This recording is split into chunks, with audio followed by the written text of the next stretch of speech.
ये इतना भयानक रोग है कि जवानी में भी वृद्धावस्था के लक्षण प्रकट होने लगते हैं। किसी भी कार्य में मन न लगना, पड़े रहने की इच्छा होना, थोड़ी मेहनत करने पर हांफते रहना, आगे क्या करना ऐसे विचार करने की शक्ति नष्ट हो जाना, बहुत जल्दी क्रोध आकर के आवेश में कुछ ऐसे वचन बोलना, क्रियाएं करना। देखो ना, सुनने को मिलता माता पिता को पीटा, ऐसा किया वैसा। बच्चा सुख क्या है?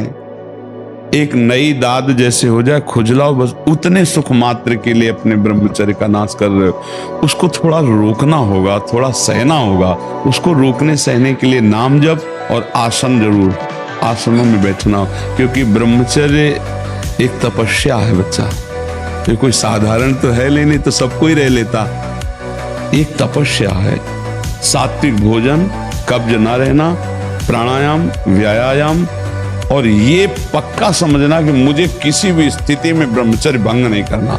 नहीं, ब्रह्मचर्य में एक महान पावर है। ब्रह्मचर्य एक आध्यात्मिक शक्ति है, चाहे स्त्री हो चाहे पुरुष। आप ब्रह्मचर्य के देखो, आपको रोगों से लड़ने की सामर्थ्य, बौद्धिक स्तर आपका बहुत प्रवीण, और शरीर भले ऐसे हो, आपके अंदर आत्मबल, बहुत जोश, पावर है, पावर।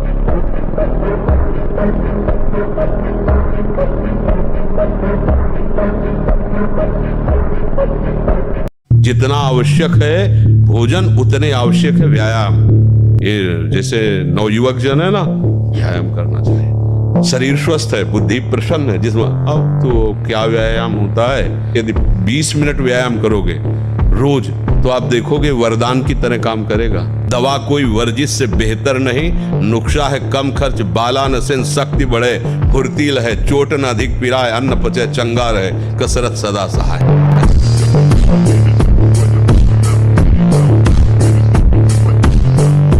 भगवान ने 31 बाण संधान किए। सबसे पहला एक बाण जाकर नाभि में लगा, अमृत नष्ट हो गया, सूख गया। 20 भुजाओं को काट दिया, 10 सिरों को काट दिया, 31 बाण। अब जो रावण का धड़ है, पृथ्वी धंसने लगी ऐसा, उसके भी 2 खंड करके काट के गिरा दिए।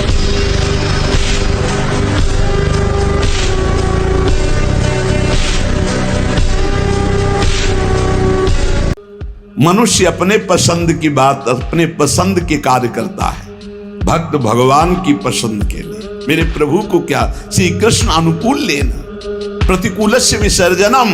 यदि प्रतिकूल अपनी पसंद, मेरा मन नहीं, मन की धज्जियां उड़ानी पड़ती है। मेरा मन नहीं, मेरे मालिक का मन है, ऐसा करो तो आपके मन की हो। प्रभु यदि मेरा मन कहे स्वर्ग भेज देना तो नरक जरूर भेज देना, मेरे मन की कभी मत करना नाथ। भक्त वही है, मेरे मन की, आपके मन की, आप जैसा चाहो। अरे कितना मस्ती का मार्ग है। बोझा लिए हो अपने कल्याण का, अपने ये बोझा लिए हो। जब तक आप पापाचरण करेंगे तो बिना किसी भय के भी आपको भय लगता रहेगा। ध्यान रखना, हृदयों में देख लेना।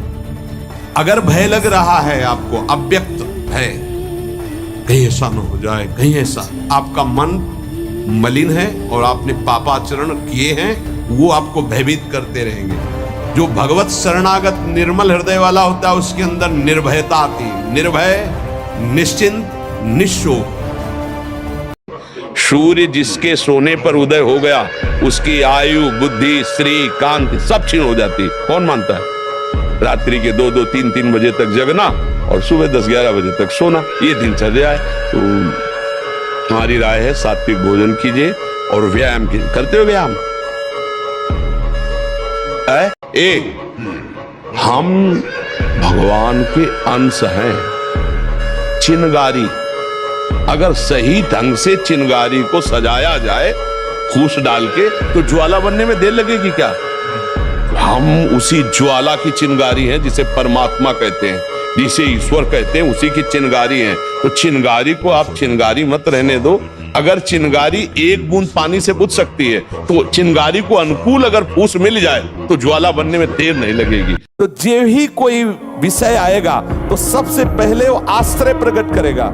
आश्रय नहीं है तो आप विकल नहीं हो सकते, आश्रय नहीं है तो आप इतने घबराहट से युक्त नहीं हो सकते। ऐसे आने की चेष्टा कीजिए। एक हमने देखा था, पहलवान आए थे, हर जगह विजय प्राप्त करते थे, तो वहां उन्होंने चैलेंज कर दिया कि कोई भी लड़ ले। तो गांव का एक किसान आदमी जो संयम से रहता था, दंड बैठक मारता, तो बोले नाम नहीं सुना, 5 मिनट में तुम्हें पटकेंगे। जैसा उसने कहा था 5 मिनट में ऐसे ऊपर उठा के बोरा की तरह धम में से रख दिया। बाद में उसने एकांत में बुलाया उसको और कहा ऐसा क्या? तो उसने कहा कि रोज मैं अपने व्यायाम को भगवान का भजन समझता हूँ और संयम से रहता हूँ। तुम्हारे शरीर को देख करके हम समझ गए थे कि तुम्हारा शरीर भोग प्रधान है। गरीब आदमी दंड बैठक मार के संयम से रह के पटक दिया उसको।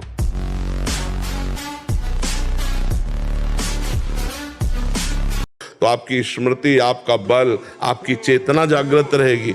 बड़े से बड़ा दुख सहने की सामर्थ्य आती है ब्रह्मचार्य में। ब्रह्मचर्य अध्यात्म पावर पुष्ट, ब्रह्मचर्य संकल्प पावर पुष्ट, ब्रह्मचर्य सर्दी गर्मी बरसात पीड़ा इनको सहने की सामर्थ्य उसमें आती है। इसलिए हमारी प्रार्थना है कि अगर वास्तविक जीवन सही आनंद में जीना है तो ब्रह्मचर्य नाम जप,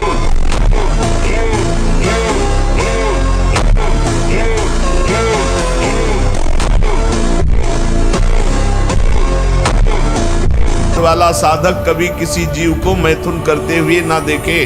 अगर एक बार दृष्टि चली जाए तो तुरंत वहां से हटा के नाम जप में लगावे। सदैव अपनी इंद्रियों को अंतर्मुख रखे, बहिर्मुख न छोड़ दे। स्वतंत्र रूप से इंद्रियों को बहिर्मुख न होने दे।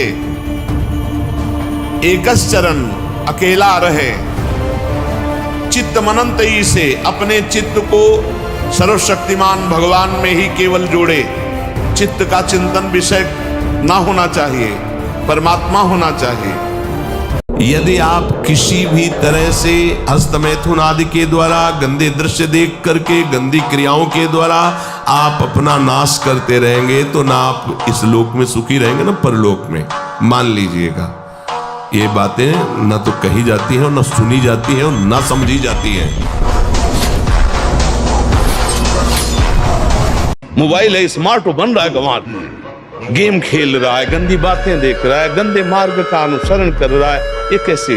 अरे एक गंदा दृश्य एक अच्छे सदाचारी को वैश्यागामी बना दिया, अजामिल को। और तुम रोज घंटों गंदा दृश्य देखोगे तो तुम्हारी दुर्दशा क्या हो जाएगी। और ये हमारे एक दो ने भारत में मतलब लाखों की संख्या में बच्चे इससे बर्बाद हो रहे हैं। छोटे छोटे बच्चे हैं, उनको मोबाइल चलाना आता है, सब गंदी बातें देखते हैं, गंदी क्रियाएं करते हैं, बिल्कुल शक्तिहीन होते हैं, विचारहीन होते चले जा रहे हैं। फिर ऐसे नशा करते हैं, फिर माता पिता को त्रास देते हैं। जो ब्रह्मचर्य रहता है उसे शरीर बल, मनोबल, बुद्धि बल, वचन बल ये सब जागृत हो जाते हैं। वचन बल जो बोला वही लागू हो गया, जबरदस्ती आपको मानना पड़ेगा। और मनोबल जो संकल्प किया अंदर वही बाहर क्रिया प्रारंभ हो गई, वही दिखाई देने लगा। देह बल, रात दिन मेहनत करो फिर भी थकान नहीं। आप कुछ समय तक व्यवहार करके देखिए ब्रह्मचर्य का, फिर आपको खुद पता चलेगा कि कितना आनंद प्रदान करता है ब्रह्मचर्य।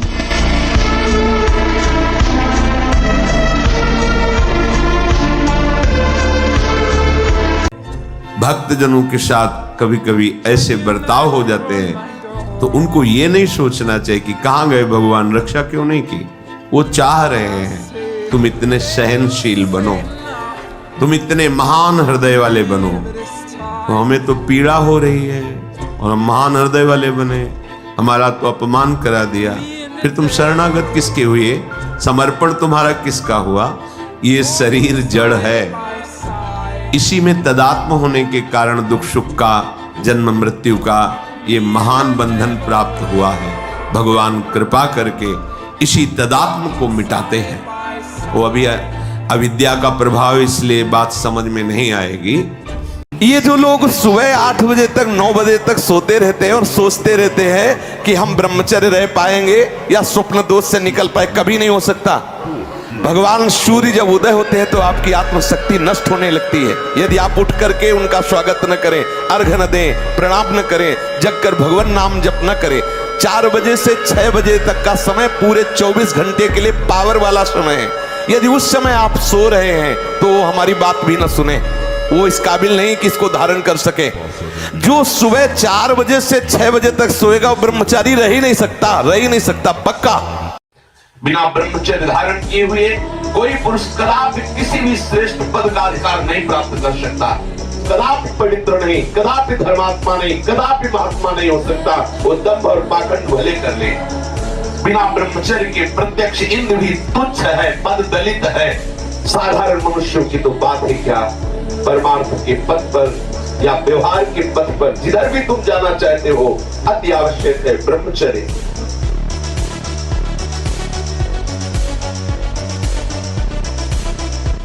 ए भाई चूक मत करो, किसी से वैर थोड़ी है, द्वेष थोड़ी है।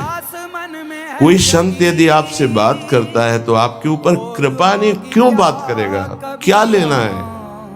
आपको लगता है हमारे द्वारा कुछ चलता है, हम कुछ हैं? नहीं, भ्रम मत करिए, कोई भ्रम मत करिए। आपके लिए वो आपसे बात करते हैं, आपके कल्याण के लिए आपसे बात करते हैं, आपके कल्याण के लिए वो आपको डांटते हैं, आपके कल्याण के लिए आपको दुलार करते हैं।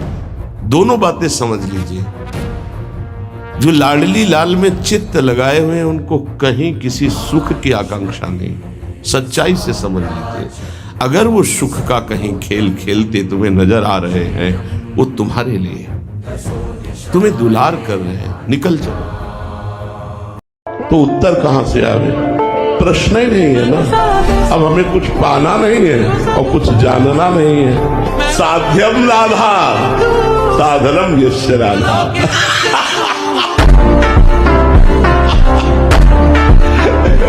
हमारे कोई प्रश्न ही नहीं बच्चा, हमारे कोई प्रश्न ही नहीं। किन्हीं लोगों के हृदय में ये धारणाएं भर दी गई हैं कि कोई एक थैली है ब्रह्मचर्य की, और जब वो ओवर हो जाती है तो वो हट जाती है, ऐसा धारणा बैठा। ऐसा नहीं है। जिन लोगों को ऐसा लगता है कि ये ब्रह्मचर्य रहा ही नहीं जा सकता, जिन लोगों को ये भावना है कि ये नष्ट ही हो जाएगा, ऐसा हमने भी सुना है कि बहुत से बच्चे विविध प्रकार के नशा, इंजेक्शन, ये सब। अब क्योंकि बुद्धि बच्चा जब भ्रष्ट हो जाती है तो यही सब लक्षण होते हैं। अब सबसे पहली हानि ब्रह्मचर्य की यहाँ हुई ना, तो बुद्धि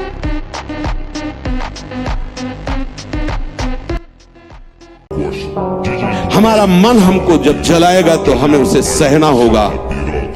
हमें उसको शांत करने के लिए कोई विषय सेवन, विषय क्रिया, विषय संग नहीं करना है। बस आप निहाल हो जाओगे। ये 3 बातें एक तरफ और एक बात एक तरफ, हर समय नाम चलाते रहो। जिसके निकालने में तुमको सुख की अनुभूति हो रही, उसको रोकने में कितनी सुख की अनुभूति होगी। उन्मत्त हो जाओगे। बहुत जल्दी आपके सारे के सारे करण भगवदाकार होने लगेंगे यदि आप ब्रह्मचर्य का पालन करेंगे। शरीर स्वस्थ, हल्का, मन प्रसन्न, नींद आदि पर विजय, कितने गुण ही गुण। और ब्रह्मचर्य को पुष्ट रखने के लिए कम से कम 48 मिनट बिना हिले डुले पद्मासन और सिद्धासन का अभ्यास करना चाहिए। मेरुदंड सीधी करके पद्मासन लगाना जानते हो, सिद्धासन लगाना जानते हो? सिद्धासन अभी तो ऐसे नहीं बताया जा सकता ना, क्योंकि वो क्रिया है उसमें। जब 10 वर्ष ब्रह्मचर्य रहकर भगवत भजन करके संतान उत्पत्ति करते थे तो उन माताओं के गर्भ से कोई भगवत प्राप्त करने वाले साधक पैदा होते थे या कोई महावीर पैदा होते थे जो देश की रक्षा के लिए अपने प्राणों को समर्पित कर देते, जो समाज को सुख पहुंचाने वाले ऐसे बालक पैदा होते थे। ब्रह्मचर्य के बिना पूर्ण, चाहे गृहस्थ हो चाहे विरक्त हो, कोई भी हो, वो पूर्ण पशु जीवन है, पूर्ण पशु जीवन है।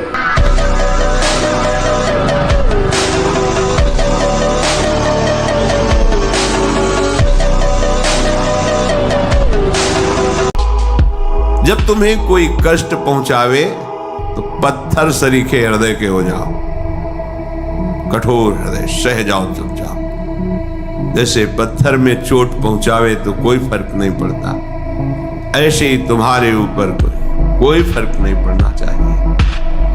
ये भगवत प्राप्ति के लिए सहनशीलता अनिवार्य है। ये तुम्हारी स्थिति ठीक नहीं है, सहना सीखो। जब ये द्वंद्वों को सह जाओगे तब महाप्रेम को सहने की सामर्थ्य आएगी। तुम द्वंद्वों में विचलित हो रहे हो, कोई अपमानित कर दिया, गाली दे दिया, तुम रो पड़े, फिर महाप्रेम को कैसे सहोगे? सब माताओं से विनय है, संयम से रहो, सावधान रहो। ये हत्या ऐसी नहीं कि तुम्हारे दान पुण्य से क्षमा हो जाएगी। ये जो भ्रूण हत्या है, गर्भ हत्या है, बहुत बड़ा पाप है। आप लोग अज्ञान के कारण इसको ध्यान नहीं देते, इसे खिलवाड़ समझते हो। कितना ज्ञान है। बेटी ही माँ है, बेटी ही बहन है, बेटी ही पत्नी बनती है, बेटी ही किसी के जीवन को धारण करने वाली बनती है। और आपने गर्भ में देख लिया बेटी है, तुम स्वयं माँ होकर उसका साथ दे रहे हो, उसका नष्ट करने के लिए। हमारी तो बात ही समझ में नहीं आती, क्या बुद्धि भ्रष्ट हो गई। अगर पुरुष का इतना महत्व है तो बेटियां ना हो तो तुम्हारी कौन सी गति होगी, सोचो जरा। जीना मुश्किल हो जाएगा तुम्हारा।